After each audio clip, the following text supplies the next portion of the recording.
అమిత్ షా నివాసంలో కీలక సమావేశం. సింధు జలాల నిలిపివేతపై చర్చలు. కాల్పుల విరమణ ఉల్లంఘించిన పాకిస్తాన్.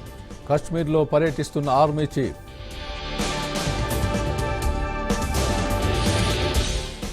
లష్కర్-ఎ-తోయిబా టాప్ కమాండర్ అల్తాఫ్ హతం.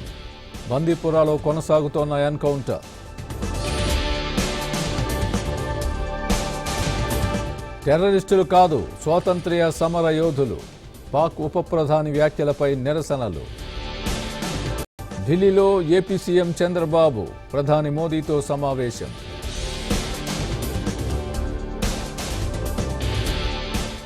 తప్పు చేస్తే తప్పించుకోలేరు, శాంతి భద్రతల విషయంలో రాజీ లేదన్న పవన్.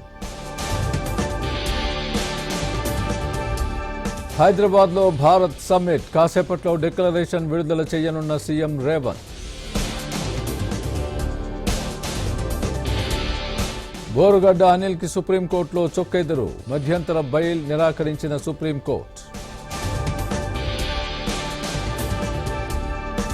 మదనపల్లె ఫైళ్ల దగ్ధం కేసులో విచారణ వేగవంతం. పెద్దిరెడ్డి అనుచరుడు మాధవరెడ్డిని ప్రశ్నించిన పోలీసులు.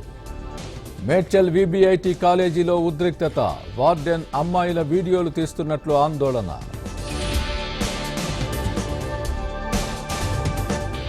ఆపరేషన్ కగార్కు సన్ స్ట్రోక్.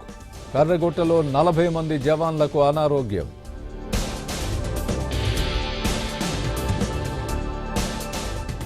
నేషనల్ హెరాల్డ్ కేసులో సోనియా, రాహుల్కు రిలీఫ్. నోటీసులు జారీ చేయడానికి ఢిల్లీ కోర్టు నిరాకరణ. నష్టాల్లో ముగిసిన స్టాక్ మార్కెట్ సూచీలు. 589 పాయింట్లు దిగజారిన సెన్సెక్స్. ఐపీఎల్లో Chennai versus Sunrisers. Chepauk వేదికగా రాత్రి 7:30కు మ్యాచ్.